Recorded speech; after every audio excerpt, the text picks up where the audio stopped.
अब सेकंड जो warm up है वो हमारा एक्टिविटी स्पेसिफिक वार्म अप है। इसमें आपकी रेजिस्टेंस जो रहेगी आर्म की वो रहेगी 30%, 20-30% या मैक्सिमम 40% तक आप अपने आइडिया से रेजिस्टेंस लगा सकते हो। और ओपोनेंट को या अपने किसी दोस्त को पकड़ लो, उसको भी इतना ही बोलो कि बस इतनी रेजिस्टेंस ही लगानी है, नहीं तो आपका हाथ भर जाएगा पूरे तरीके से, तो आप वैसे ही नहीं खेल पाओगे टेबल पे। कहीं आप यहीं पूरी पावर लगा दी तो वार्म अप में ही आपने पावर लगा दी तो वैसे ही नहीं खेल पाओगे।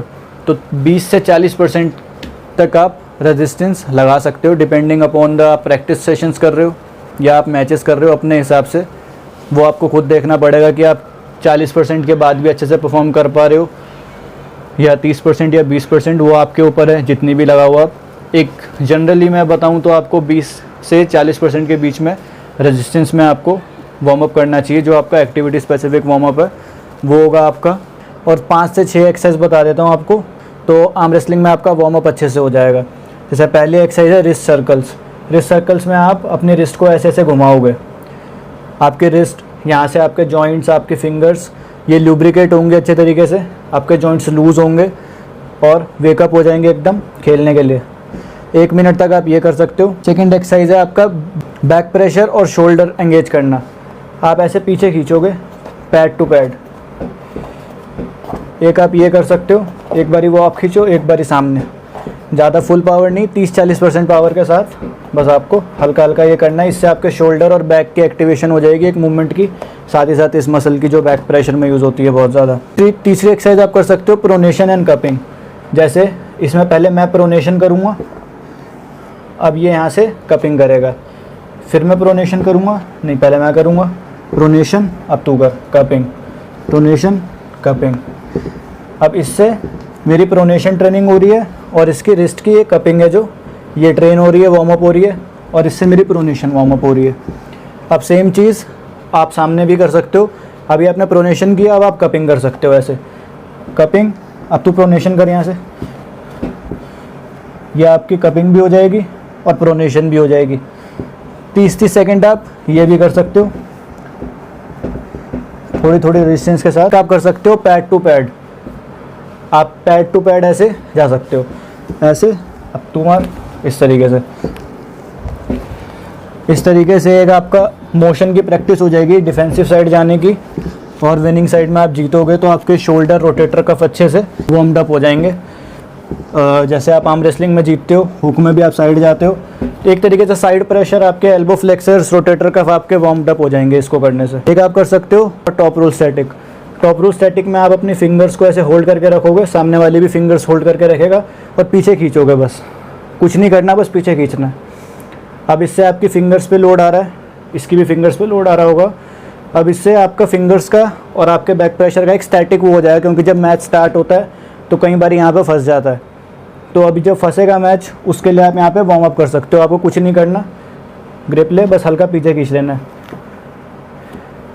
हल्का हल्का सा स्टैटिक करना है 30 सेकंड के लिए, ये कर सकते हो। एक आपका एक्सप्लोजिव स्टार्ट का, जो रेफरी रेडी को बोलेगा, उस पर अलर्ट और अवेयर होकर आपको जो अटैक करना है उस चीज़ का, सामने वाले बंदे को बोल देना रेडी को बोलने के लिए, रेडी गो। बस ये प्रैक्टिस करनी है आपको रेडी गो पे फास्ट अटैक करने की। हल्का हाथ रखियो, रेडी गो, रेडी गो, रेडी गो।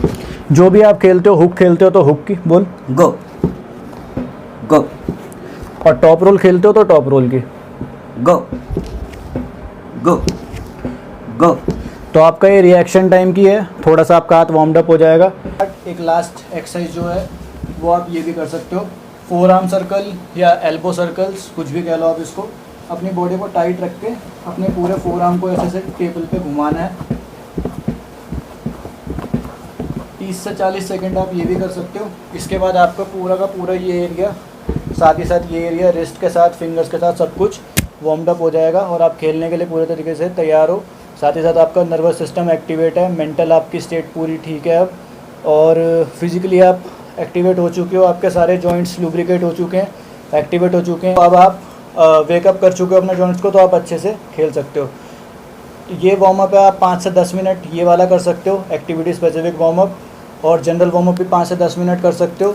दोनों को कंबाइन करके 15 से 20 मिनट का आपका वार्म अप सेशन होना चाहिए। उसके बाद आप टेबल पे चाहे आप आर्म रेसलिंग की प्रैक्टिस कर रहे हो अपने दोस्तों वगैरह के साथ या कॉम्पिटिशन्स खेल रहे हो, तो ये ज़रूर बहुत इंपॉर्टेंट चीज़ है।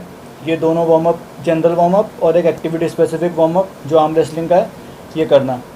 तो एक टिप लास्ट जाते जाते देना चाहूँगा, पानी ज़रूर पियो। डेविन लेरेट जैसे अपनी वीडियो में बोलता है, स्टे हाइड्रेटेड।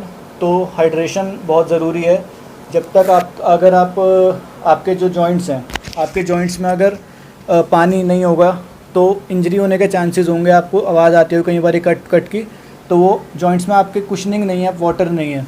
तो आप पानी पियो, एक कुशन की तरह एक्ट करेगा आपके जॉइंट्स में, रिस्ट में, एल्बोज़ में, और आपको इंजरी से कहीं ना कहीं बचाएगा और आपको हाइड्रेटेड रखेगा ताकि आपके मसल्स में क्रैम्प वगैरह ना आए। और हाँ, अगर आपकी बॉडी में क्रैम्प नहीं आएंगे, मसल स्टिफनेस नहीं होगी, हाइड्रेटेड होगी मसल्स अच्छे से, तो आप पावर भी ज़्यादा लगा पाओगे और इंजरी से ही बचोगे। So that's it for today. आज की वीडियो में इतना ही। ऐसे आप वार्म अप कर सकते हो, एक perfect warm up arm wrestling का। और मिलते हैं अगली वीडियो में, तब तक के लिए गुड बाय और सब्सक्राइब कर लेना चैनल को।